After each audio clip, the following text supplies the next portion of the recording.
Inicio hoje um novo programa aqui, um novo trabalho que se chama A Vida Como Ela É. Então, sejam muito bem-vindos do A Vida Como Ela É, onde hoje, nesse primeiro episódio, eu recebo Pedro Knupp para falarmos sobre as dificuldades que temos de lidar com o nosso passado. Boa noite, tudo bem? Boa noite, Dani. Boa noite, Aparecido, que está entrando aí. Pedro, deixa eu só dar as boas-vindas pro pessoal que está chegando aqui, né? Esse é Fica o à novo. vontade. Boa noite, Aparecido. Boa noite, Léo Magalhães. Esse é o novo programa, né? O novo trabalho que está se iniciando, que se chama A Vida Como Ela É. Aqui nós vamos discutir as nossas dificuldades da vida adulta e como a gente pode aprender a lidar com essas dificuldades de uma maneira melhor. E para iniciar esse novo trabalho, eu convidei o Pedro Knupp. Então, eu sou Daniela Lopes, né, da página Sementes do Florescer, Gestalt terapeuta, discípula de Cláudio Naranjo.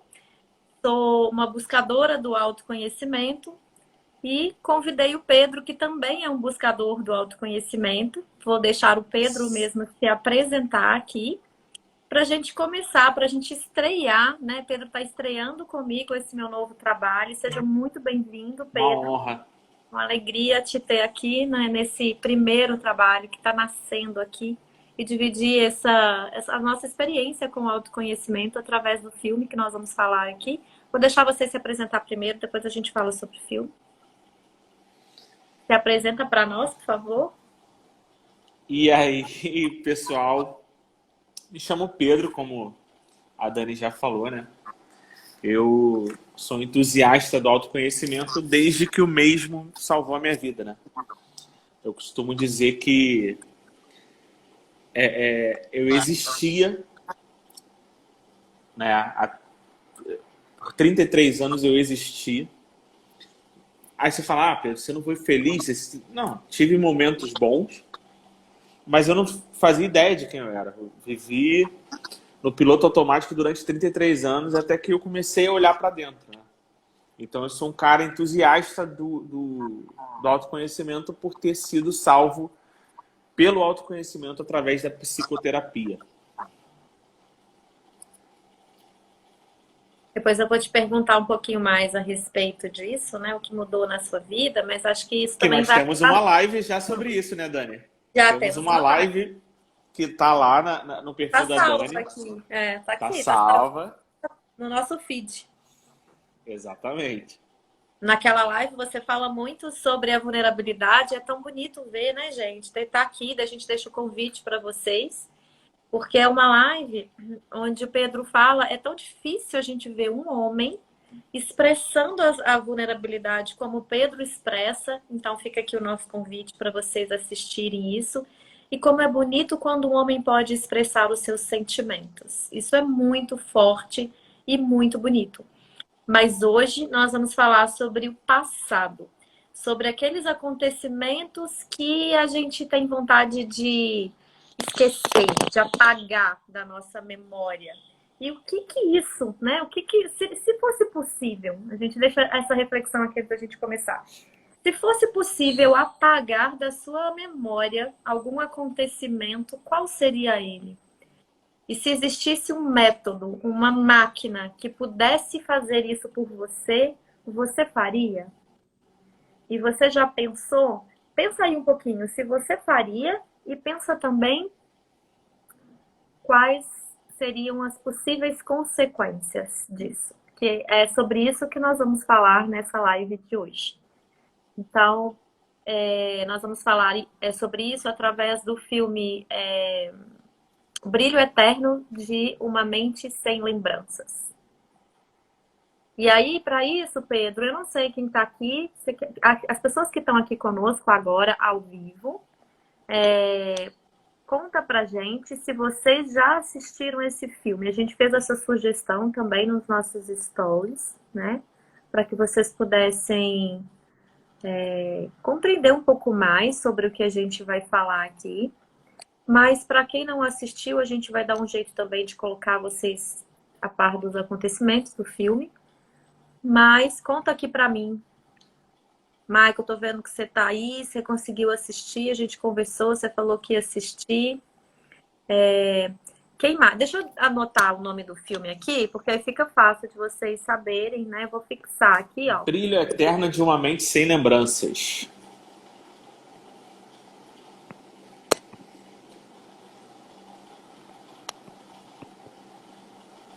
Ó, Brilho Eterno de uma Mente Sem Lembranças. Esse é o filme que nós vamos falar hoje. Vou fixar aqui para quem está entrando. Seja muito bem-vindo, pessoal que está entrando agora. Um prazer ter vocês por aqui, nesse novo formato, nesse novo trabalho, a vida como ela é. Então, nós vamos falar do filme, mas nós vamos falar também da vida do Pedro e fazer reflexão com você. Então, boa noite, Maico. O Maico está dando boa noite aqui. Boa noite para quem está entrando. Pedro, conta um pouquinho para nós, porque você, né, já falou nos stories que esse filme marcou muito a sua vida. Boa noite, Nequina. Conta pra gente um pouco do filme. Vou pedir para você contar um pouco do filme e também falar o que foi que ele marcou. Por que esse filme mexeu tanto com você? Boa noite, gente. Boa noite, pessoal que está acompanhando aí a live. É um prazer estar aqui sempre. Principalmente falando de um dos filmes que realmente mudou a minha vida, né, cara? O Brilho Eterno de uma Mente Sem Lembranças, que é um filme de 2003, né, cara? Um filme que vai fazer ano que vem 20 anos. É um filme, né, já com uma certa idade. É um filme que fala sobre muito mais do que presente, passado e futuro, que eu acho que ele fala também. Ele fala sobre dor, Dani, sobre o como nós lidamos com a dor, né? Nós temos ali dois personagens principais, né, que são o Joel e a Clementine, né? E os dois vivem um romance ali e como qualquer romance, com alguns problemas, até que eles terminam. E esse filme não parece, porque não é o tema principal do filme, mas ele é uma distopia. Ou seja, esse filme ele está no mesmo patamar de Jogos Vorazes, de Black Mirror, de filmes e séries que são sobre um futuro que não chegamos ainda, né, que não existe de fato.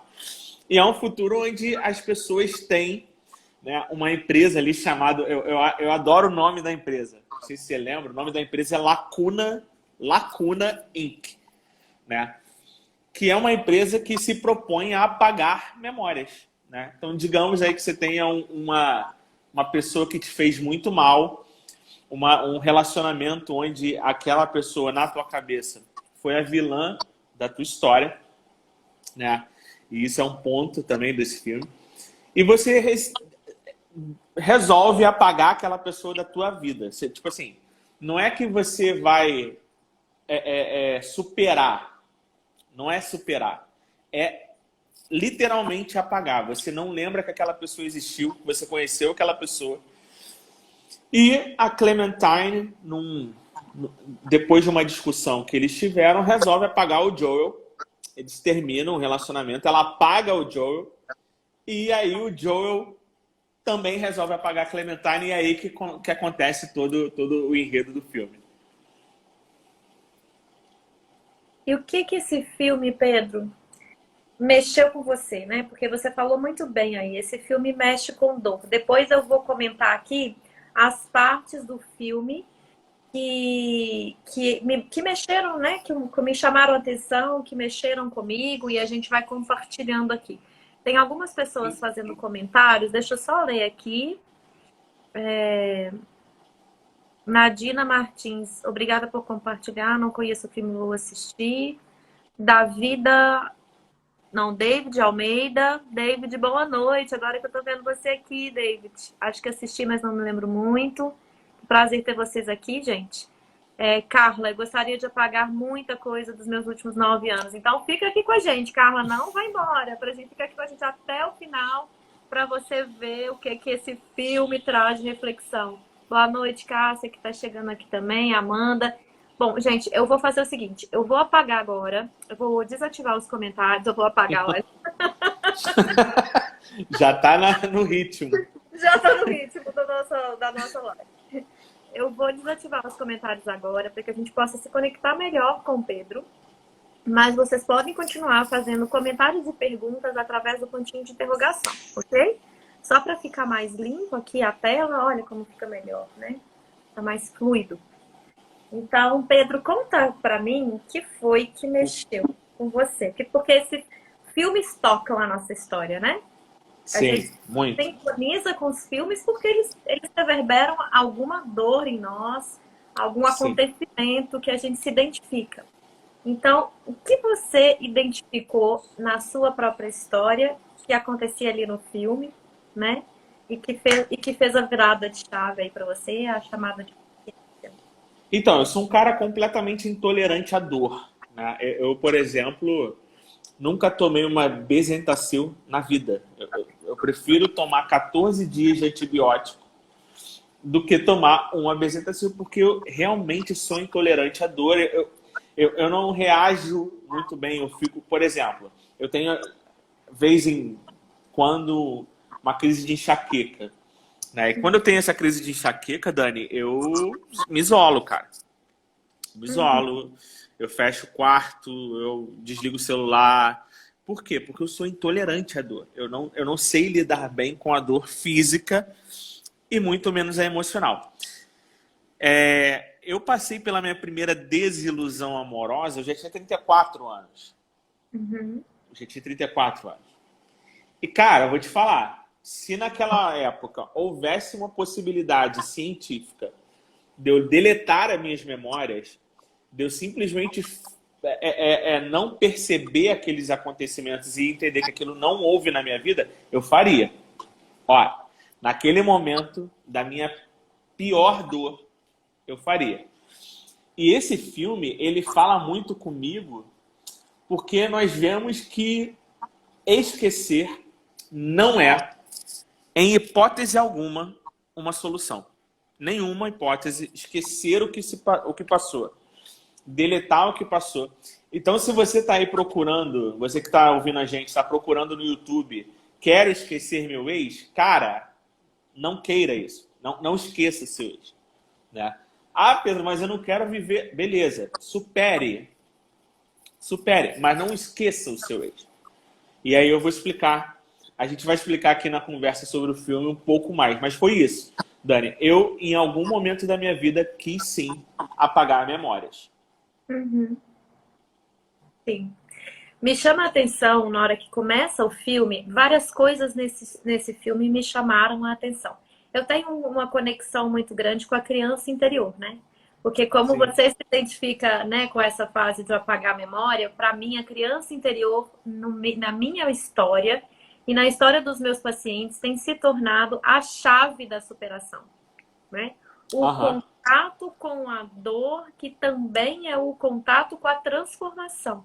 Porque só quando você vai no ponto da dor, você integra um lado seu que você não tá, que você tá negligenciando mesmo, e você tem essa capacidade de restaurar. E como a criança interior traz leveza, alegria, fluidez para a nossa vida, espontaneidade, criatividade, sabe? Liberdade. Então, para mim, quando ele fala assim, começa o filme, ele tá no ônibus, é no ônibus ou no metrô? Agora eu não lembro. Ele tá numa estação de metrô. Não, mas depois, logo que começa, ele tá tentando ler Metrô. alguma coisa, né? E aí a Clementine vai e começa a conversar com ele. E ele, na Sim. cabeça dele, começa a perguntar assim, porque como a gente faz isso, né, gente? A gente conversa com a gente mesmo o tempo todo. Eu não sei você, Isso. mas eu converso comigo o tempo todo. Eu mesmo falo, eu mesmo respondo. Então ele começa a perguntar e comenta algo assim, por que eu me apaixono? Ou acho que ele fala a palavra me apaixono, se eu não me engano. Por todas as mulheres que me olham os olhos, né? Que todas as mulheres que me dão atenção. Na verdade, ele primeiro fala, eu não consigo olhar nos olhos. Ele fala claramente isso, ó, eu não consigo olhar nos olhos E de ele tem alguém, dificuldade, de uma mulher. ele tem muita Sim. dificuldade. E depois ele fala sobre por que eu me apaixono por mulheres que não me dão a menor condição. Mas ele fala também algo no sentido assim, das mulheres que olham para ele. Ele comenta isso. Porque eu me apaixono pelas mulheres que me olham, que me veem, que me enxergam. Alguma coisa que ele fala nesse sentido, né? Que olham para ele. Sim, sim, sim. Logo depois que ele fala da condição, ele fala, porque eu me apaixono por mulheres que olham para mim. E aí, como se ele buscasse sempre esse olhar, ele dá esse entender, né? Tipo, ele se apaixona e busca, por mais que a vida é muito paradoxal, né? A gente fala uma coisa querendo dizer outra, a gente deseja uma coisa querendo fazer outra, a gente não deseja aquilo que a gente faz. Então a vida é Sim. muito paradoxal. E ali ele traz um grande paradoxo. Mas ele fala isso e ali as minhas anteninhas já ficaram assim, ó, porque eu falei assim, nossa, aconteceu alguma coisa na vida desse homem que fez com que ele tivesse dificuldade de olhar e ser visto. E ser olhado. Isso. Né? Olhar e Isso. ser visto. E aí eu vou pular aqui várias etapas para poder falar a parte que me tocou, né? Que é a parte da criança interior. E aí, quando ele começa. Você quer comentar alguma coisa antes de eu pular tantas etapas assim? Ou você Não, acha. beleza, vai nessa, porque eu sei exatamente a frase que você vai pensar, que eu achei fantástico também. Pois é. E aí, na hora que ele tá. Porque ele começa a tentar apagar a Clementine, né? Ele quer isso. Só que Aham. quando ele começa a entrar em contato com as lembranças, também tem muita lembrança boa. E aí ele começa a não Lógico. querer mais apagar.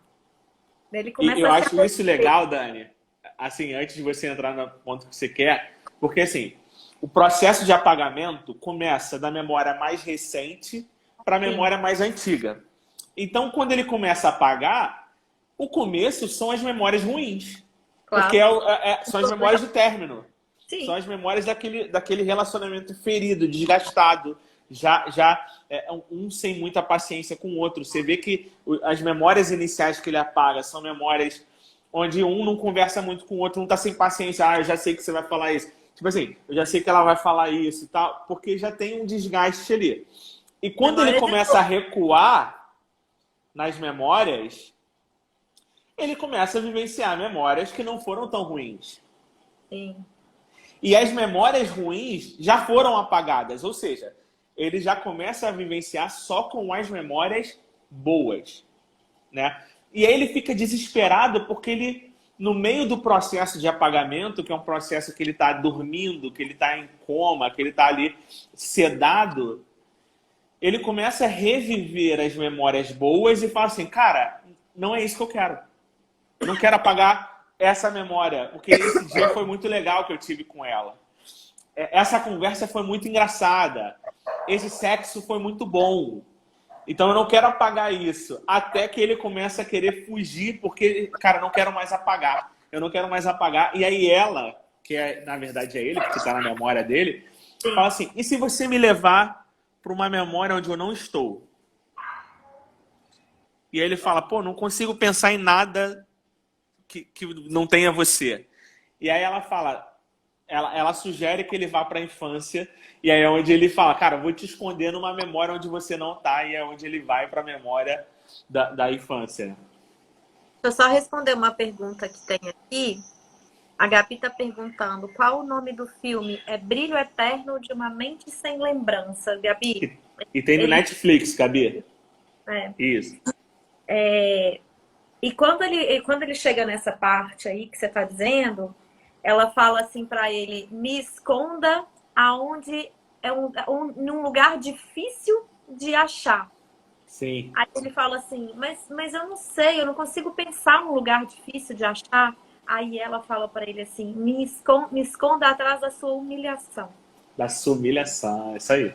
Quando ela fala, aqui ó, ficou toda arrepiada já, porque quando ela fala, me esconda atrás da sua humilhação, por que ela fala isso? Tem uma razão, né, dela falar isso. Porque a nossa dor mais profunda é aquela dor que a gente quer esconder de nós mesmos. A gente não quer tocar, de Isso forma. aí. E a dor mais profunda que nos aconteceu mora lá na nossa infância, entre os 0 e os 7 anos. que na Gestalt terapia a gente chama de criança interior, mas que a criança interior é composta por dois lados de uma mesma moeda, que é a criança ferida e a criança divina, ou seja, aonde está a ferida também está a cura. Sim. Só que, quando ela fala isso, né, me esconda atrás da sua humilhação, porque ele tem uma certa dificuldade de lembrar da cena, de ir para essa cena de humilhação. Ele Sim, demora um sim. pouquinho, né? Porque ele fala, eu não consigo lembrar de nada que não tenha você. Ele é meio romântico ali. E ele também quer resistir àquele contato com aquela dor. Ele não quer entrar naquela dor, né? Então ele fala, Exatamente. é uma defesa que a gente faz de maneira inconsciente. A gente fala, não, não tem, né? Tipo, não, não. A gente nega isso. E a gente nega, eu nego, você nega, todo mundo nega. Enquanto você não busca a luz da consciência, você nega. Depois você começa a ver que ali onde está a sua ferida também está a sua cura. Então é Sim. muito importante você entrar nesse lugar da dor. E aí ele vai para uma cena dele bem menino, menininho mesmo, pequeno, 5 anos. mais ou menos isso, debaixo de uma mesa onde a mãe passa para lá e para cá, mas ela não olha para ele. Ela simplesmente ignora aquele filho. E aí Clementine. Ô Dani, eu acho interessante disso também, dela não olhar para ele, que ele se esconde debaixo da mesa. E na minha concepção, o que veio para mim quando ele se escondeu debaixo da mesa é tipo assim, ó, eu vou dar uma desculpa para minha mãe não me olhar, porque ela não tá olhando porque eu tô debaixo da mesa. Então ele meio que cria uma justificativa para ele mesmo de por que a mãe não olha para ele, porque tem uma mesa entre ele e a mãe, ele né? está escondido, ela não pode Ele tá ver. escondido, ele tá escondido. E aí é onde ele fala, ela tá muito ocupada, ela não olha para mim, entendeu? Exatamente, por quê? Porque ali a criança, dói tanto a criança não ser vista pelo pai, né? Dói tanto para não ser vista pelos pais, pela mãe ou pelo pai, que a criança conta uma história para ela de que ela tá escondida, por isso a mãe dela não olha, porque é melhor ela acreditar que a mãe não olha para ela porque ela tá debaixo da mesa escondida, do que ela entender que a mãe não olha para ela porque a mãe tá desconectada. A mãe, Sim. né? E uma coisa muito importante para falar dessa, né, da criança interior é que a criança, ela, ela sempre acha, isso porque a criança entende que o mundo gira ao redor dela, todas as crianças, porque gira mesmo quando a criança nasce. Sim, E sim. a criança pensa que ela e os pais são a mesma coisa, depois que ela e o mundo, né, são a mesma coisa. Então, a criança pensa que o mundo gira ao redor, tudo é para ela ou por causa dela. Então, tudo é para ela ou por culpa dela. Nós todos passamos por isso. Então, a criança, ele conta para ele a história que está debaixo da mesa, porque assim ele está escondido, a mãe não pode saber onde ele está, né? Mas a gente vê que a mãe nem procura, nem Sim. pergunta por ele, né? E na hora que ela aparece debaixo da mesa, ele fica na transição entre o adulto e a criança, entre o adulto e a criança, né? Aparece ele grande como se fosse um menino, ele menininho. Ele grande como se fosse... Porque é assim que nós somos, nós carregamos uma criança dentro de nós. Então, quando ela fala, ela aparece, ela conversa com a mãe, né? Ela interage com a mãe. E Porque ela é ela tá ele. escondido. Ela é ele. Porque ela, naquele A momento memória. ali, é uma memória dele. Então, tipo assim, é meio que ele tentando se comunicar com a mãe que ele nunca se comunicou de fato. E ela também é uma criação da mente dele, né? Ali naquele momento. Então, na mente dele, uma parte dele se comunica com a mãe. Porque, na verdade, existe mesmo. Deve ter, com certeza, existido algum momento que ele se comunicou com a mãe. É real. Sim. Né? Só que ele coloca na imagem dela. A maior parte do tempo a mãe não olha, não procura e ele fica ali escondido. Então, essa cena me marcou muito, né? Porque explica o que ele fala lá no início do filme sobre o porquê da dificuldade dele olhar nos olhos das pessoas, né? Trocar olhar e também do porquê todas as mulheres que olham para ele, mesmo que ele tenha dificuldade, ele se encanta, porque o olhar que ele a vida inteira buscou, a vida e ele segue buscando. Exatamente. né? O E que... esse olhar só vai ter uma cura para ele no filme, para nós na nossa vida real, quando ele aprender a olhar para ele mesmo. Porque Sim, sim. esse é o lugar né, entre aspas, da resolução. E depois a gente fala mais sobre isso. Mas fala você agora. Então, na verdade, para mim, que já enxergo com um viés mais de relacionamento, né? Eu acho interessantíssimo o como o Joel, que na história mostrada ele é o herói, mas se você olhar o filme direito, o Joel, quando conhece a Clementine, ele tá casado.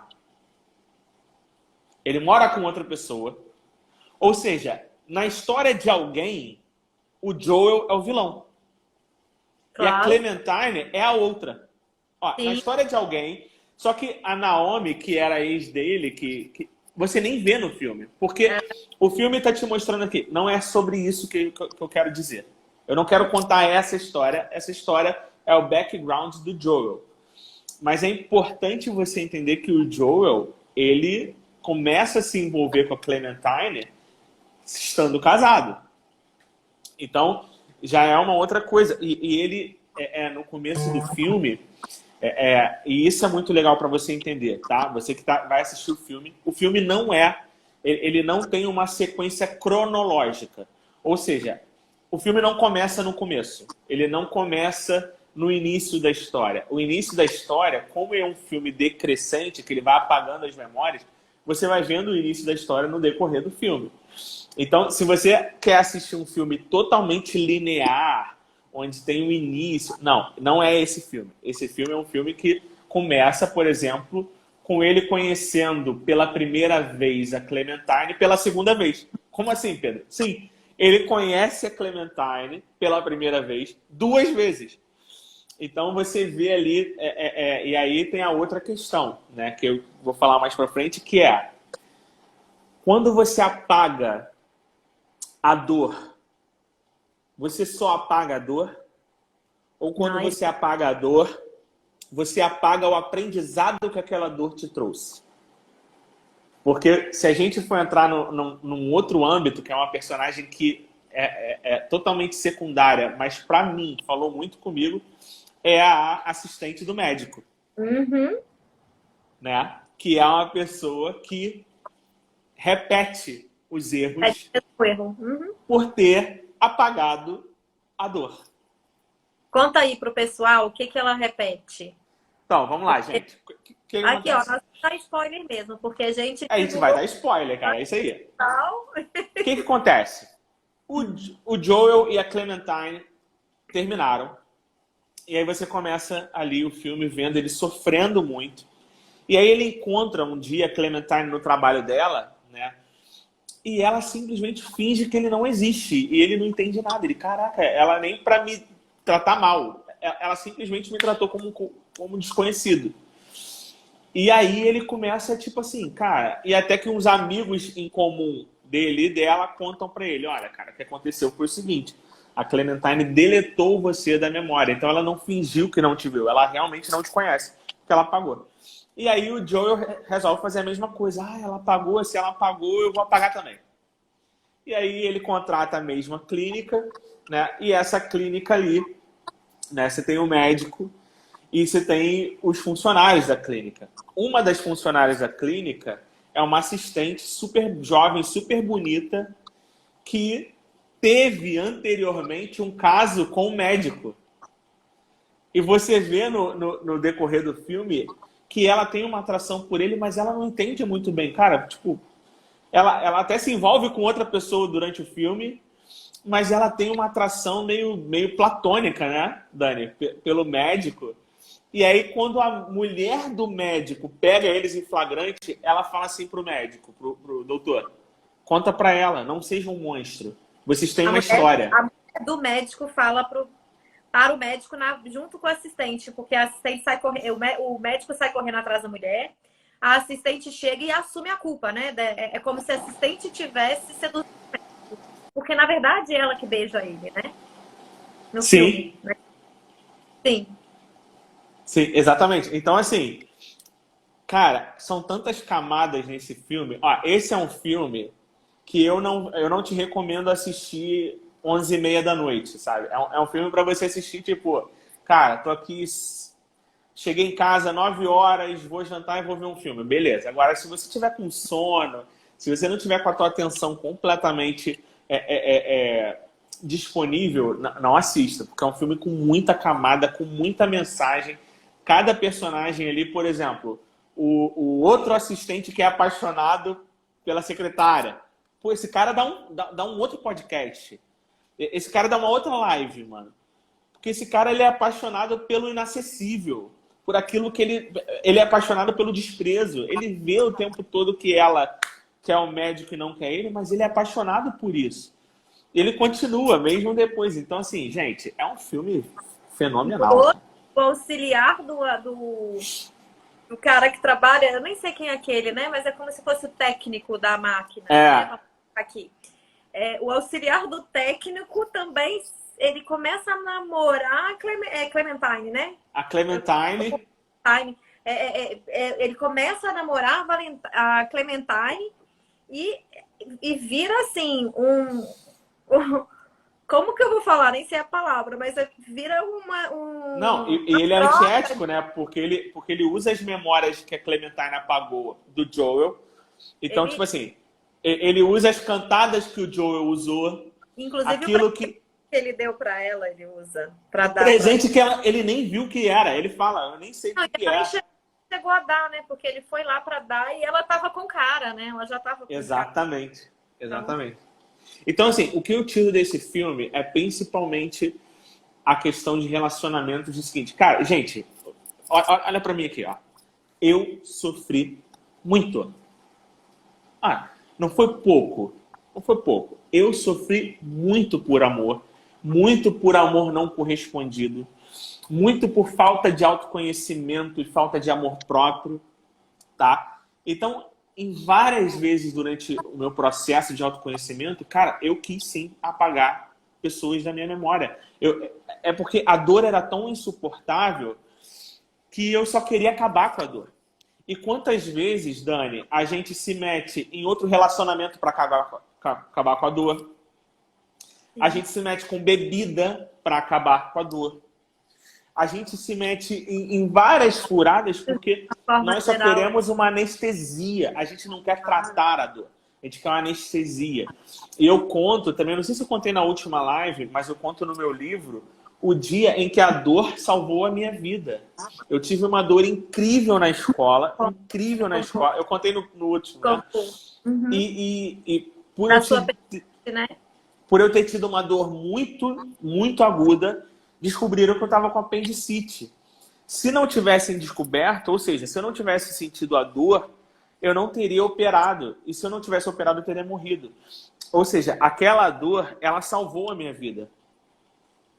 Porque o que foi feito depois que eu descobri a dor, salvou a minha vida. Então, às vezes, a gente quer só se livrar da dor, só não se lembrar daquele personagem que no teu... Porque nós somos tão egoístas, né? Nós somos tão egocêntricos que a gente pinta os outros como vilão. Não, porque ele me decepcionou, porque ele me traiu. Pode até ter traído. Pode até ter decepcionado. Pode ter acontecido. Mas você percebe que quando ele te traiu, você tem uma escolha de como reagir a partir disso. Isso aconteceu. E agora? Qual vai ser o caminho? O caminho vai ser definir que ele é o vilão e que você é a vítima? Ou é definir que você vai protagonizar daqui para frente? Você vai usar essa dor como uma alavancagem do que vai ser após isso. Então é isso que esse filme me traz de muito forte. Eu vi esse filme hoje de novo, para a gente poder conversar, e falei assim, cara, esse filme fala comigo todas as vezes que eu assisto, cara. Todas as vezes. Não sei se para você é assim.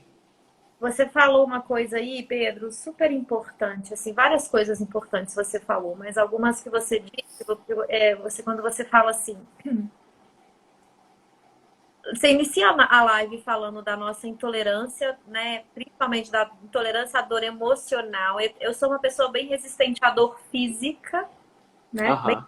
resistente, tomo remédio poucas vezes e tal.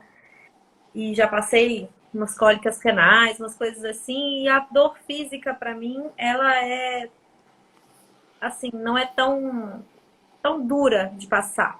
Mas a dor emocional, assim, no início, né, antes do meu caminho de autoconhecimento, da minha formação em Gestalt terapia, ela me derrubava mesmo, né? Porque ela era uma coisa que eu preferia sentir 1 milhão de vezes a dor física do que lidar com uma dor emocional.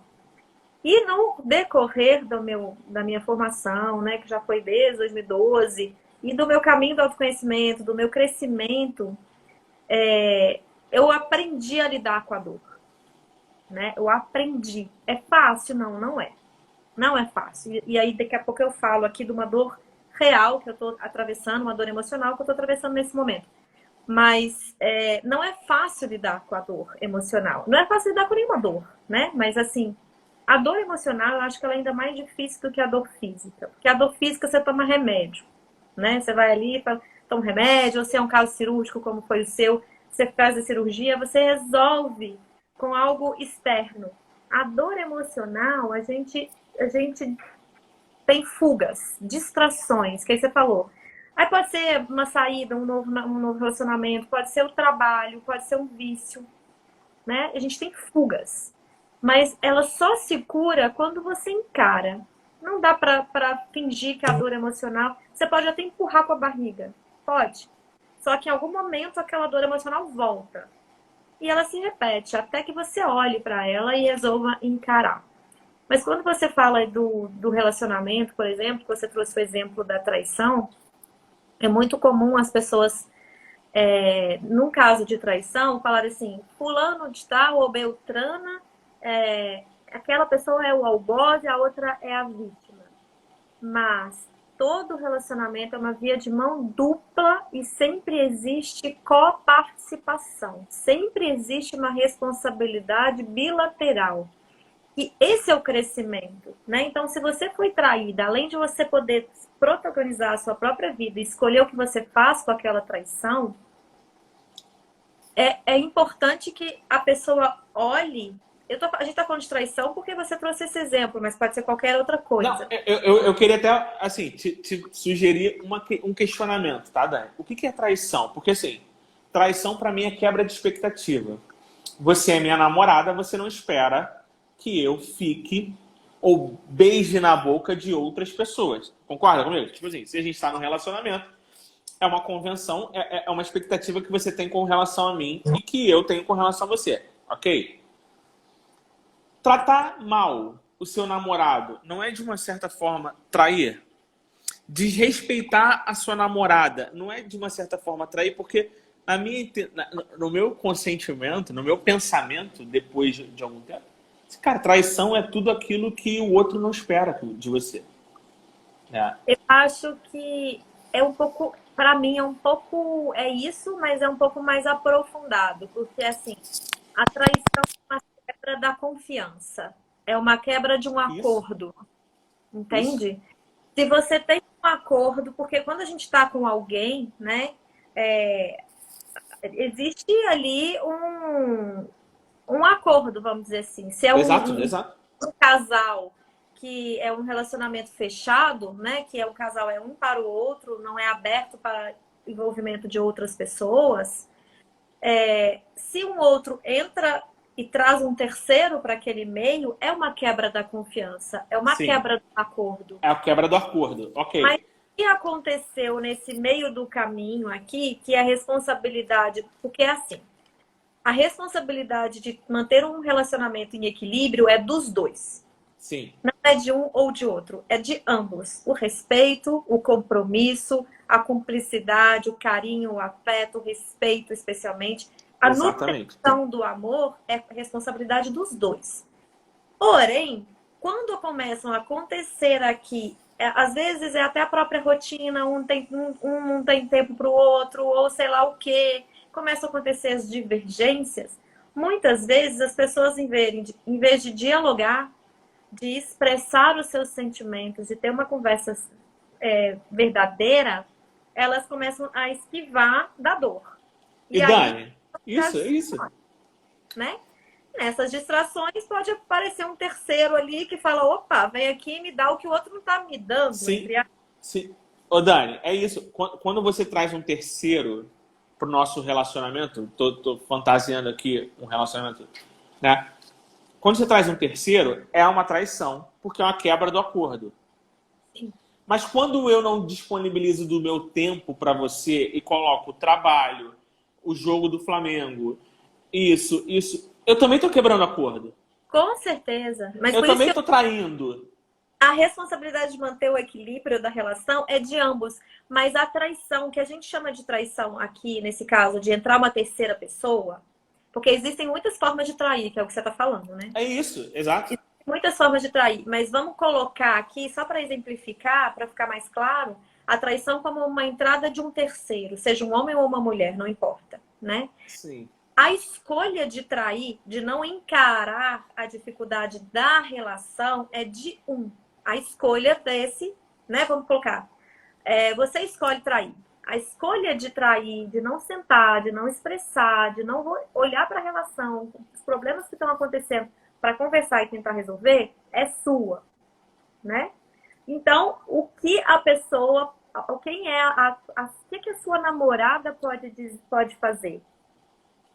É óbvio que a sua responsabilidade pelo ato da traição é maior do que a dessa pessoa que não escolheu isso. Essa é a sua responsabilidade sozinho. Sim. Até porque você poderia ter saído. Sim. Você poderia ter saído da situação de uma outra maneira. Poderia ter terminado, não tá dando Exato. certo, tal, eu não quero mais e tal. Mas essa outra pessoa aqui, antes de você escolher trair, por exemplo, o que essa pessoa contribuiu para que o relacionamento se desgastasse ou se desequilibrasse para acontecer uma traição? Então, é uma corresponsabilidade na manutenção da relação, porque só entra um terceiro quando há buraco. Se não há buraco, não tem espaço. Se você tá bem... Pode falar. Não, eu acho isso fantástico no filme, porque assim, você vê nitidamente, principalmente pelo final do filme, você vê que o tempo todo o que faltou entre o Joel e a Clementine foi comunicação. Uhum. Porque quando um ouve a fita do outro, né, porque tem isso, eles começam a ver o que o outro pensava no final da relação, né? Tipo assim, a Clementine ouve a fita do Joel, o Joel ouve a fita da Clementine e ele começa a falar assim, porque a Clementine, ela faz sexo com as pessoas para elas gostarem dela. E ela fala assim, eu não faço isso. E ele fala assim, eu nunca pensaria isso de você. Mas pensou. Você pensou e não se comunicou. Que ela faria, que ela tava... Exatamente. Ele construiu. Você não conversou. Você não sentou com a pessoa que é a mais interessada junto contigo em manter aquela relação de uma maneira saudável. Porque, gente, todo namorado, toda namorada deseja uma relação saudável, cara. Todos. Né, cara? Então, isso também ficou muito forte para mim, como faltou comunicação entre o Joel e a Clementine. E no final do filme, depois de eles já terem apagado um da memória do outro, mas se reencontrado, ela fala para ele assim, mas eu sou assim, eu enjoo das pessoas. E ele fala assim, cara, mas a gente vai fazer dar certo. Porque a minha impressão que tem, a impressão que fica para mim é que, tipo assim, agora um sabe da vulnerabilidade do outro. Um agora teve acesso à intimidade, porque quando ela grava a fita, ela grava uma intimidade, ela grava o que ela realmente pensa. E olha a nossa dificuldade de comunicar para o outro aquilo que a gente realmente pensa, aquilo que a gente realmente quer, né? Muita gente fala assim, amor não se cobra. Eu acho o contrário, Dani. Amor se cobra e se ensina. Porque se alguém se disponibiliza a ser minha namorada, eu preciso ensiná-la a como me amar, a como eu me sinto amado, e eu preciso aprender a como ela se sente amada. Porque existem 5, 6, 10 linguagens do amor. E de repente a minha linguagem é diferente da dela. Se eu não ensino, se eu não cobro na maneira... Quando eu falo cobrança, eu falo cobrança de um professor. Cobrança de alguém que está ensinando e quer que o aluno aprenda. Né? Não estou falando cobrança de você tem que me amar. Não, ninguém tem que nada. Mas você está namorando comigo, ou seja, você se predispôs a me amar, então deixa eu te dizer como eu me sinto amado. A maneira que eu me sinto amado. E qual a maneira que você se sente amado? E aí é aquilo, né? Porque o Joel e a Clementine são pessoas, vocês vão ver no filme, completamente diferentes. Ele é um cara introvertido, tímido, que não olha no olho. Ela é super habilidosa socialmente, ela fala, ela é expansiva, ela se comunica, ela gesticula. É completamente diferente. Gente, é possível um amor desse dar certo? Sim. Desde que haja comunicação, desde que haja paciência. Ó, não tem essa atitude que você teve hoje? Cara, eu me sinto desconfortável. Quantas vezes eu já tive namoros, Dani, e relacionamentos em que não era errado o que a pessoa fez. Não era errado, cara. Mas aquilo, de alguma forma, não me fazia bem. E aí a comunicação. Não é o que você fez está errado, mas eu não me sinto bem com isso. Você deixaria de fazer esse tipo... Você faria essa concessão? E aí você também está disposto a... Cara, eu gosto de ir com os meus amigos pro barzinho 3 vezes a semana. Você pode ir só 2? Você é capaz de fazer essa concessão? Que agora você ia 3 vezes como solteiro. Agora você tem um compromisso de dedicar tempo a mim também. Você está disposta a fazer essa concessão de ao invés de 3 e 2, porque essa terceira, você ao invés de ir com seus amigos, você vai comigo? Então, eu percebo nesse filme que a comunicação é primordial num relacionamento. E eu queria te perguntar uma coisa, Dani, porque tem uma outra cena de criança interior, que é o Joel levando ela para uma memória onde ele disseca um pássaro morto. Né? Onde os amiguinhos dele estão ali, você não tem coragem, você não consegue fazer, e ele ali, cara, sem nenhuma vontade de dessecar ali, de dissecar o pássaro morto, ele vai lá. Cara, eu falei assim, cara, eu preciso perguntar pra Dani como que ela enxergou essa cena. O que você achou? Mas você viu... Antes de eu te responder isso, posso só fechar uma coisa do que a gente estava falando ali, dessa comunicação na relação? Sabe o que eu vejo nessa comunicação que eu aprendi e eu trabalho muito isso com os meus pacientes, que é assim, quando a gente vai falar com o outro, e lá no filme a gente vê muito isso nas fitas, de um e de outro, é através de um julgamento. Ele fez isso, ela faz aquilo, ele isso, nananã, ela é assim, ela é assado. Isso é através de um julgamento. E a maior parte das vezes a gente conversa com o outro através de julgamentos. Você não deveria fazer isso, você deveria fazer assado, você é assim, você não deveria, sei lá, qualquer coisa. Isso, a outra pessoa se fecha. Porque a partir do momento que eu viro pra você e falo, Pedro, você não precisa usar vermelho, porque olha, o seu olho fica muito apagadinho. Põe um verde, seu olho vai brilhar, com isso aqui. Sabe, eu tô julgando isso, eu tô dando um exemplo aqui aleatório, que eu acabei de olhar pros seus olhos com a camisa vermelha e me correu. Um exemplo aleatório que eu tô dando. E por quê? Porque nós não aprendemos a ouvir os nossos filhos. E aí você deu um exemplo aqui muito importante. Quando você fala assim, eu não me sinto confortável com a sua atitude. você não está dizendo da atitude do outro. Você acabou de dizer assim, não está errado. Você não está julgando a atitude do outro. Você Sim, está dizendo como você se sente. Aí quando a pessoa fala assim com você, se eu vir para você e falar, Pedro, eu não me sinto confortável, sei lá, de sei lá o quê. Eu não tô falando, Pedro, você faz errado, você falou errado, você. Não, eu tô falando, eu não me sinto desconfortável. Vamos supor aqui, você me fez uma pergunta, eu poderia dizer assim, não tem nada a ver, tá? Não passa por aí, mas só para exemplificar. Eu não me sinto confortável para responder a pergunta do pássaro. aham, Não tá errado você me perguntar do pássaro, só que sim, eu não me sinto confortável para sim, responder.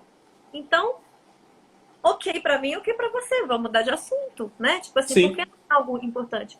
Então, E aí, como se é você é uma pessoa que me interessa, eu vou depois, com paciência, perguntar, mas você Dani, lembra aquele dia? Por que você não se sentiu confortável? Me conta. Tem algumas. E aí, é uma outra abordagem, é uma só a outra. pessoa Não, não é julgamento. ela não se, É, é, ela se não é abre. eu contra você. Então, Somos nós dois juntos. e querendo entender, né? E querendo entender. Sim, Porque se a gente fala, como você falou, eu não me sinto confortável com isso, automaticamente a pessoa vai falar para você, né? Mas por quê? O que que acontece para você se sentir confortável? Vira um diálogo. E em isso. diálogo tem crescimento. Lógico. Dura e tem conexão, porque ali há uma verdade que se estabelece, e aí, beleza, você pode entender o ponto de vista do outro, você pode justificar o seu, e chega num denominador comum. Chega no meio. Exatamente. Mas, se é uma. Que eu vejo a maioria das pessoas em todas as relações, não é só no relacionamento amoroso, falando, você, aponta um dedo, né? Você não deveria coçar a orelha. E olha, Você fez isso. errado. Entendeu? Então, assim, isso fecha o outro, porque automaticamente o outro fala assim: oh, quem é essa pessoa para falar comigo dessa forma, para dizer o que eu penso, para dizer o que eu faço? Para me Automaticamente reprovar, para me aprovar. entra numa defensiva. Você vai entrar numa defensiva. Você já houve o fechamento. Fantástico. Sabe por quê? Porque sempre quando você está sendo avaliado, historicamente, você entra na defensiva. É Claro. só você lembrar de como você fica, como que alguém se comporta na prova. Quando você está na prova na escola, ó a minha criança interior aí falando, Dani. quando, quando você está, você não olha para o lado de uma maneira natural. Por quê? Você está sendo avaliado. Então você fica meio tipo assim, eu estou sendo avaliado, eu não O vou. professor pode pensar que eu tô colando, O né? Ele vai professor pode pensar xingar, que eu estou colando, porque vai aquele, porque, xingar. porque aquele cidadão ele está ali para me avaliar e possivelmente me reprovar. Porque quem avalia aprova ou reprova. Sim. Ninguém está numa relação para ser avaliado. Nós estamos numa relação para ser para ser Companheiros, um só. para Para ser um só. crescer, Para crescer. para Para crescer, estar para no caminhar junto, diálogo. para caminhar junto. Colaboração. Né, cara? Eu vou colaborar contigo. Então, eu lembro que em época de prova, eu acho que isso é uma coisa. Mas eu tinha medo do que perguntar para o professor. O professor não entendia muito bem essa questão. Eu não fazia com essa naturalidade. Eu falava assim, cara, ele vai me esculachar, ou ele vai dizer que eu não estudei e tal. Você já fala com o professor que é o avaliador de uma maneira, peraí, pisando em ovos, né? E um relacionamento não pode ser isso. Não pode ser o avaliador e o avaliado. Ele Sim. precisa ser uma cooperação, né? Precisa ser mutual, né? Mutual. A linearidade, né? Tipo, lugares iguais. Porque quando um tá julgando o outro, avaliando o outro, automaticamente acontece isso, né? O outro é mais. Exato. Um fica superior, o outro fica inferior. Então, assim, não no sentido que o aluno é inferior, mas o aluno está aprendendo com o professor. Então, o professor sabe mais e tem condição de avaliar aquele. Então, num relacionamento, não é o equilíbrio é importante, né? Para se estabelecer Total. uma. que flui, que tem liberdade, que tem crescimento, que tem companheirismo, respeito e desenvolvimento do amor, precisa haver um olhar de igual para igual e não um olhar de um manda, o outro obedece, um julga, o outro, né? Não é isso. E eu queria falar uma outra coisa que você falou da dor, que é e aí eu já vou responder sua pergunta. Quando Tá ele fala, fugindo, hein? é porque eu fui quando você falou da dor, né? Tipo assim, quando você apaga a dor, quando você deseja apagar a dor, você apaga o aprendizado. Tem uma outra coisa também que apaga junto, que é o lado bom, a alegria, a felicidade. Porque nós vivemos num mundo dual. Tão dual que tem vida e morte, lua e sol, né? Dia e noite, frio e quente. A nossa realidade é uma dualidade. Então, não existe uma peneira na vida que barre os acontecimentos ruins e deixe passar o bom. Quando você fecha uma porta, por exemplo, para não sentir dor, você também fecha uma porta para não sentir amor. Não Fantástico. a dor e passar o amor. Sabe? Ou você fecha a porta e não sente nem dor e nem amor, ou você abre a porta e se sujeita a ter dor e amor. Porque é assim a vida. A vida real é assim. Não é, quer você goste ou não, quer eu goste ou não, a gente não tem opção. É essa opção. Ou você fecha a porta ou você abre a porta. Então, eu acho isso. E aí é muito comum, por exemplo, pessoas que. Opa, saí aqui sem querer. É muito comum pessoas que, depois de uma decepção, precise passar por um tempo de fechamento para fazer uma cura e depois fazer uma escolha. Eu quero me abrir? Como eu vou me abrir? Porque aí você aprende. O que eu fiz para contribuir para essa relação não ter dado certo? E aí, o que eu vou fazer de diferente? Como eu vou abrir para construir o tipo de relacionamento que eu quero para minha vida, que você quer para a sua vida?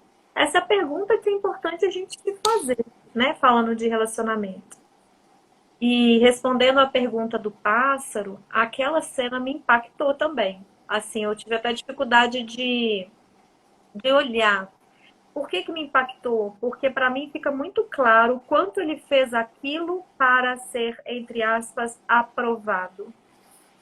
Porque para ele foi muito duro fazer aquilo. Não foi uma escolha que ele não era uma coisa espontânea, né? Ele falou assim: "Ah, deixa eu ver como é que o pássaro é. Deixa eu secar o pássaro aqui para ver o que". Não. Os amiguinhos, né? Vamos colocar aqui, falando, chamando. É o que acontece muito hoje, que a gente chama de bullying, né? Ah, Mariazinha, não tem coragem, nananã, Sim. você é fraco, você é isso, você é aquilo. E a pessoa entra numa raiva, porque ali ele entrou numa raiva, e a raiva é uma energia muito potente. Quando bem direcionada, ela leva para um alinhamento muito certeiro, mas quando ela é contida, que foi um caso dele, ela precisa extravasar de alguma forma. Então ele vai pássaro e faz o que os outros, para ser aprovado, é o que você falou da aprovação, ele faz o que os outros indiretamente instigam, né? Para que ele fique livre daquela chateação, daquele aborrecimento. Então aquela cena é muito dura, muito difícil de ver, né? Tipo, e quantas vezes a gente faz isso na vida? Não é secando pássaro, não, mas quantas vezes a gente faz mal pra gente mesmo para ser aceito sabe, por um coletivo ou por alguém. A gente se sujeita a se maltratar mesmo para ser aprovado por alguém. Exatamente. Tipo assim, tem uma hora nessa cena que ele até fala assim mas eu não tenho, tipo, eu não tenho mais medo de você. Aí vai enfrentar o bully, né? O garoto mais, né? E aí o garoto vai e mobiliza ele. E eu falei assim, caramba, cara. Que engraçado, né? Como eu vejo no viés de relacionamento, essa cena não foi uma cena que me marcou tanto. E hoje eu assistindo, e aí vendo a Clementine dando a mão pra ele, acolhendo ele, e falando, não, vem aqui e tal, não sei o que. Eu falei assim, caraca, houve ali, na minha concepção, uma cura. né? De Sim. alguma forma, né? Ela acolheu ali ele e falou, cara, você não precisa ser aprovado por esses caras, porque esses caras não vão ser relevantes na tua vida daqui Exato. E no nem tem nada a ver futuro. com a vida dele, né? Tipo assim, é completamente diferente. Ele é sensível, Exatamente. mais que ele seja introspectivo, ele é sensível. Exatamente. Exatamente. Vamos responder pergunta, Dani? Vamos. Tem uns comentários aqui, ó, quer ver? A Carla escreveu assim: a dor é algo completamente desconfortante, todavia um mal necessário para o nosso crescimento. E crescer dói. Crescer dói mesmo, Carla. O autoconhecimento é uma via de dor e libertação, de dor e amor, né? Que é o que a gente comentou aqui.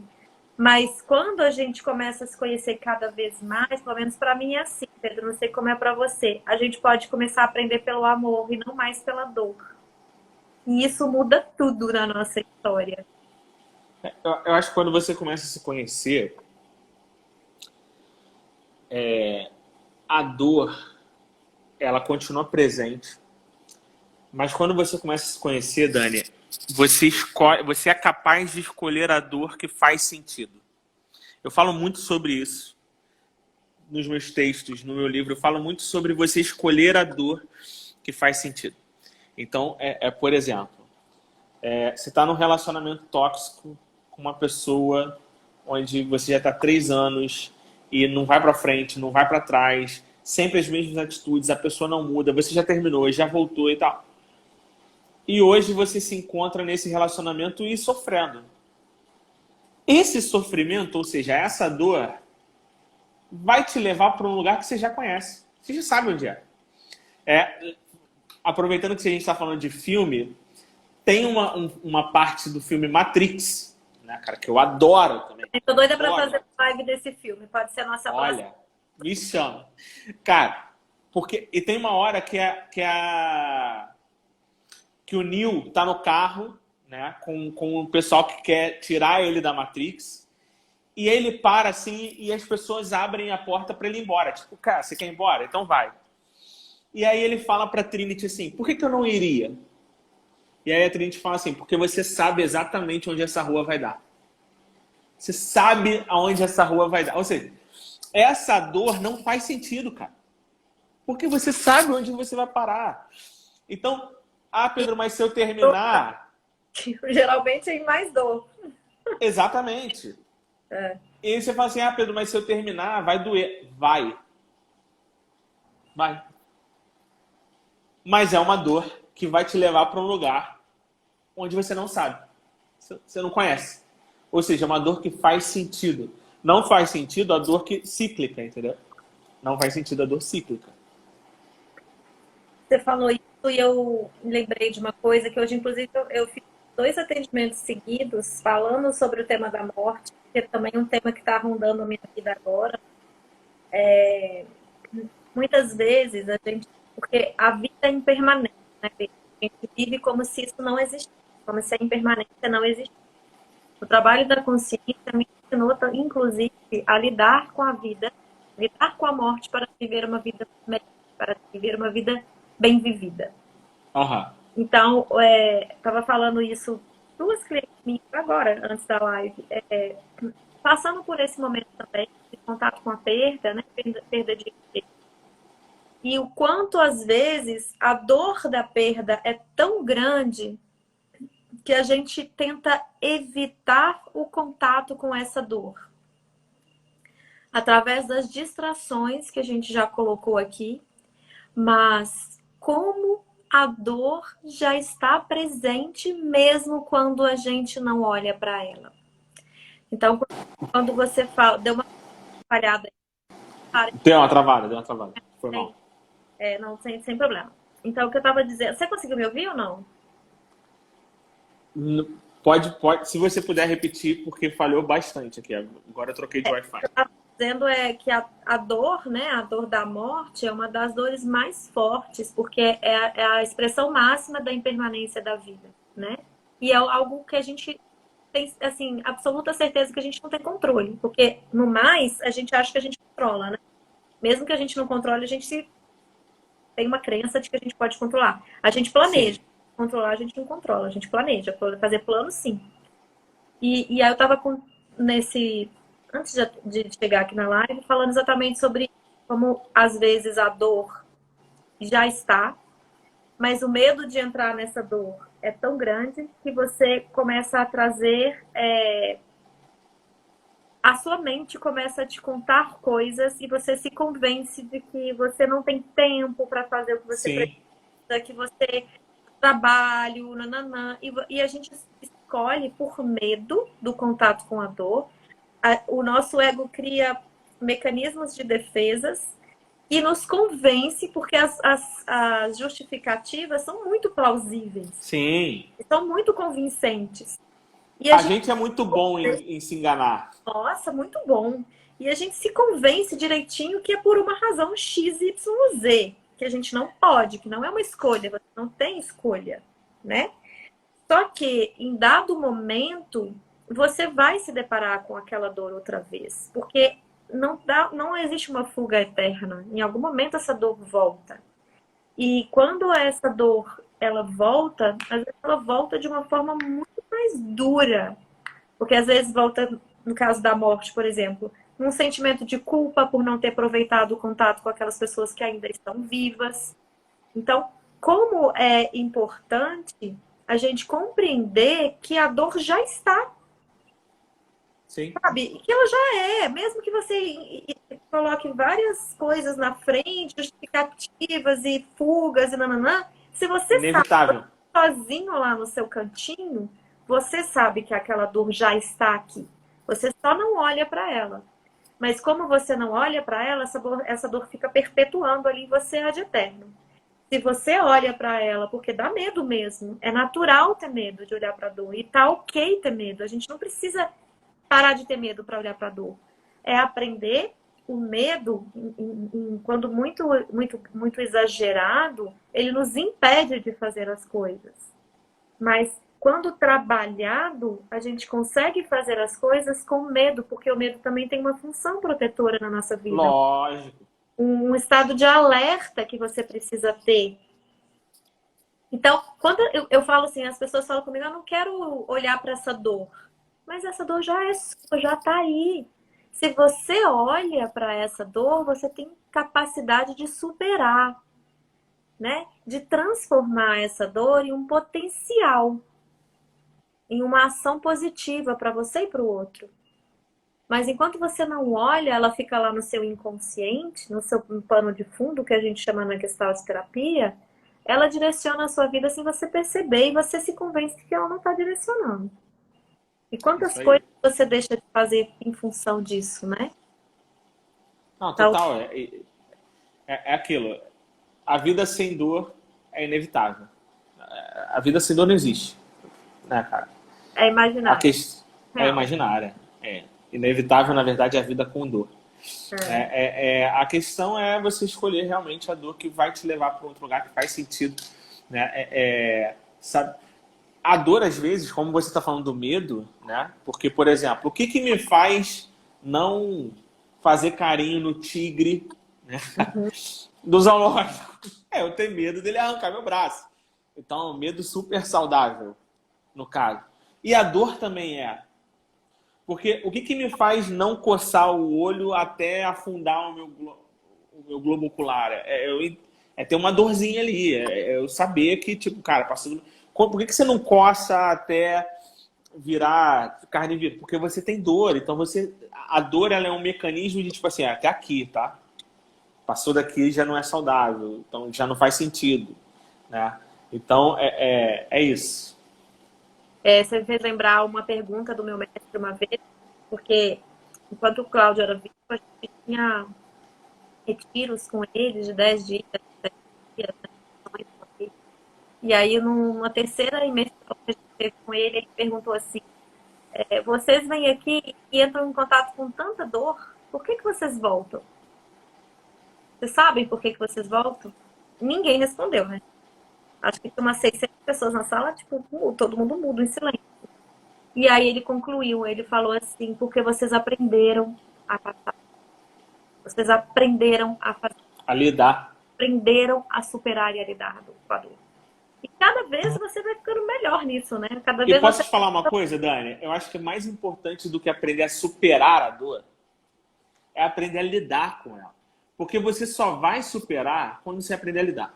Com certeza. Quando Então, você... então o first... Porque se você tiver com a cabeça, você que está aí ouvindo a gente, em superar, superar, superar, superar, superar, superar. Eu lembro de uma pessoa, que é uma pessoa, inclusive, de muita fé. Uma fé que eu não tenho, por exemplo. Que um pastor ia orar por ela. Ela estava com câncer, né? E o pastor ia orar para Deus curar o câncer. E ela falou assim para ele: não ora para curar, não. Uhum. Ora para eu aprender tudo que essa doença tem para me ensinar.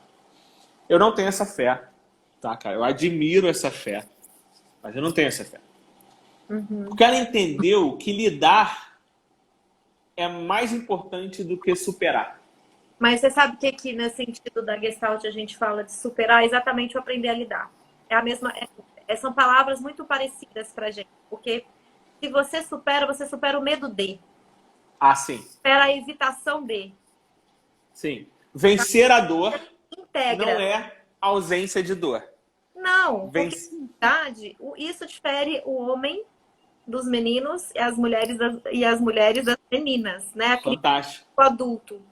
O que difere a criança do adulto, as meninas das mulheres, ou vice-versa que eu falei aqui, é a gente compreender a vida como ela é. Por isso esse programa aqui chama A Vida Como Ela É.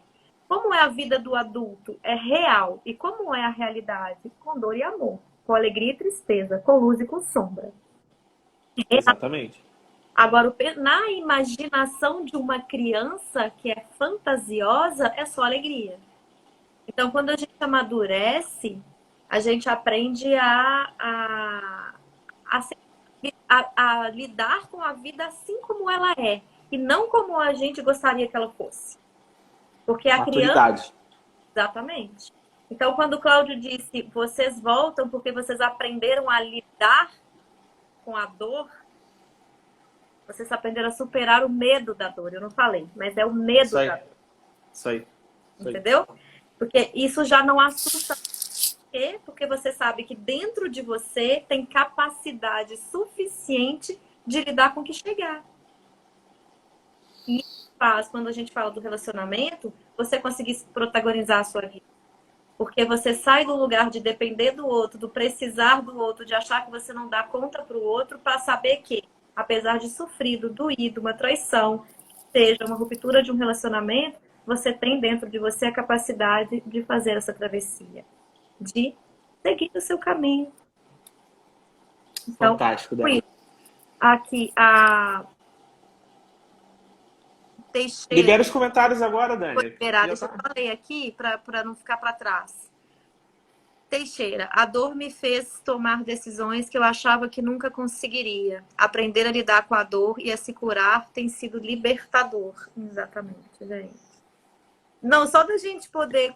Porque a gente começa a confiar na gente, né? Quando você começa a confiar em você, você sabe que você tem condição.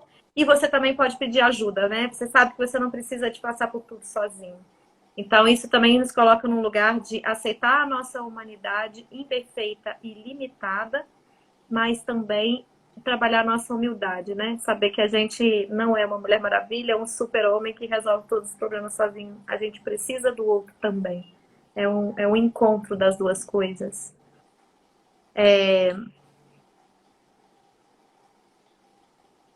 Se alguém quiser, gente, agora fazer pergunta ou fazer algum comentário, como, né, tiveram alguns comentários aqui enquanto os comentários estavam desativados, mas se vocês quiserem contar pra gente o que vocês sentiram aqui, me interessa muito, muito mesmo. Talvez, acho que o Pedro compartilha comigo desse interesse. Por exemplo, alguém que não viu o filme ainda e que por causa dessa live tá morrendo de vontade de assistir.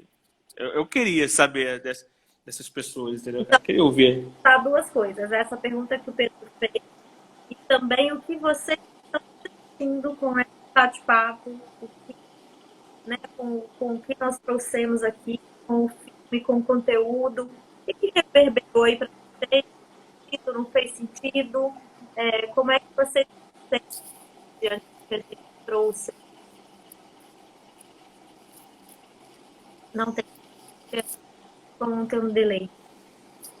Não, eu tô te ouvindo, tô ouvindo bem. Eu até escrevi, Dani, um poema, né?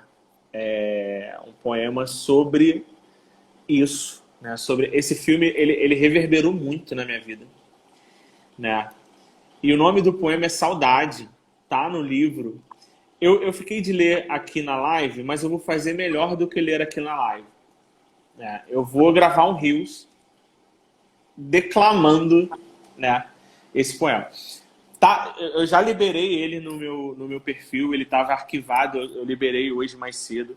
O nome é Saudade. Então, se você descer ali meu, meu feed, você vai ver um texto chamado Saudade e você vai ter uma ideia ali da minha vivência com isso. Porque eu cheguei à conclusão, num momento de muita dor, Dani, num momento de muita dor, eu cheguei à conclusão, e eu termino o poema falando isso, que entre esquecer e sentir saudade da pessoa, eu prefiro sentir saudade todos os dias, né? Foi uma escolha que eu fiz, né? E que, tipo assim, tô muito tranquilo com essa escolha, né, cara? Muito tranquilo de, tipo assim, cara, eu prefiro não esquecer e manter os aprendizados, os momentos felizes, as alegrias, do que simplesmente apagar alguém da minha memória. E o que faz você escolher a saudade ao Porque apagar? a saudade é natural. O ser humano ele foi criado com esse dispositivo da saudade. Por exemplo, você falou que está lidando com uma questão de luto agora, de morte, né? Você falou também que o seu mestre faleceu, né? Mas meu mestre faleceu em 2012. Não, 2012 não. 2019. Fez 3 anos. Nós estamos em 2020. Você sofreu quando ele faleceu? Pra caramba. Você Muito. preferia ter apagado ele da memória? Mas nunca. Eu acho assim. Muito pelo contrário. Eu quero mantê-lo vivo dentro de mim. Eu quero manter vivos os ensinamentos. E o que eu faço hoje aqui é manter vivo ele dentro de mim. Essa dor que você está sentindo agora, Dani, tá doendo mesmo? Essa dor é a da morte do meu avô, né? Meu avô faleceu agora muito recente. Um avô muito querido, muito o pai do meu pai, uma pessoa muito amorosa, muito família, muito presente. Mas se eu falasse pra você assim, ó, cara, vou te livrar dessa dor agora. Eu não quero. Há muito tempo, Pedro, eu aprendi isso que você está falando, assim, há muito tempo, não sei quanto tempo, mas quando eu comecei o caminho do autoconhecimento lá, não lembro quando foi que o Cláudio fez essa pergunta, para mim já fazia sentido eu sustentar, na verdade, né? Sustentar as nossas dores. A gente precisa aprender a sustentar as nossas dores. Porque as dores não são nossas inimigas. Elas têm uma mensagem para nós, né? Então, por exemplo, só tem saudade daquilo que é bom. Se o meu avô tivesse sido uma pessoa muito ruim, eu ia dar graças a Deus que ele morreu. Na verdade, talvez eu nem desse graças a Deus, porque eu não teria nem convivido com ele, porque ia ser talvez uma pessoa indiferente que não ia fazer diferença na minha vida se eu estar vivo. Mas como ele foi uma pessoa muito boa, muito amorosa para mim, dói. Dói por quê? Porque apesar de eu lidar com a morte de uma forma relativamente tranquila, não deixo de sentir dor, né? Então, assim, o meu avô era uma coisa mais fofa. Ele fazia umas pastas com os arquivos, colagens, fotografias, o que saía no jornal de alguém da família, e não sei o quê, e escrevia, e colocava datas, escrevia coisas. Um dia, um cachorro que ele tinha morreu, e ele tinha muito apego por esse cachorro. Ele escreveu uma carta maravilhosa para despedir do cachorro. E no final ele colocou assim: a saudade é a presença da ausência. Então, Fantástico. isso é pra mim, sabe? Tipo, ele tá ausente fisicamente. Como a gente é muito apegada à matéria, isso dói. Porque você não pode mais abraçar, você não pode mais ouvir a voz, você não pode mais falar, sentir o cheiro, tocar. Mas os ensinamentos e o amor dele, eu faço questão de manter vivo em mim, ainda que doa a saudade. Exato. Eu vou finalizar a minha participação, Dani, com a frase de uma série da Marvel, é uma série de heróis, chamado WandaVision. Eu acho que eu falei no último, mas eu vou repetir. E aí fica, é uma frase pergunta, né? Vou perguntar para vocês também. O que é o luto, se não o amor que perdura? Exatamente. É Acaba isso. aqui, ó. A pessoa que morre fica cada vez mais viva dentro de nós. Exatamente. Tá? Se a gente escolhe manter viva, viu, Carla? Porque tem gente que escolhe apagar, né? Não lembrar. Mas se a gente escolhe manter viva, a gente pode fazer muitas coisas com esse amor que fica. É uma escolha. E a beleza da vida tá aí, em aprender a fazer boas escolhas. Isso aí. É isso então, Pedro. Muito Tô grata. super satisfeito, Dani. Eu também, muito grata pela sua estreia aqui comigo nesse novo trabalho, né? Eu quero te convidar de novo para voltar. Essa live será toda, aliás, eu começo já pulando a Não, seguinte, porque eu vou uma viagem, mas na próxima semana tem live de novo, se você terça e não me quinta. chamar pro Matrix, eu vou ficar Eu vou te chamar. magoado.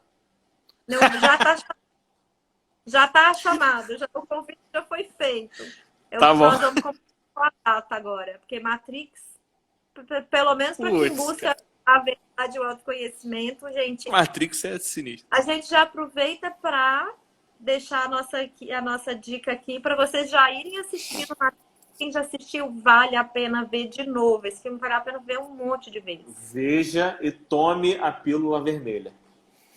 E faça anotações também do que reverberou. Quando vocês participam da live conosco, gente, fica muito rico.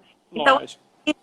façam anotações, escrevam perguntas, ou do que reverberou em vocês, o que vocês acham daquela cena, como tocou cada um de vocês. A gente convida vocês para participar conosco. Então, semana que vem não tem A Vida Como Ela É, mas na próxima quinta tá de volta A Vida Como Ela É. Vou tirar uns diazinhos para dar uma descansada. Isso aí, Dani.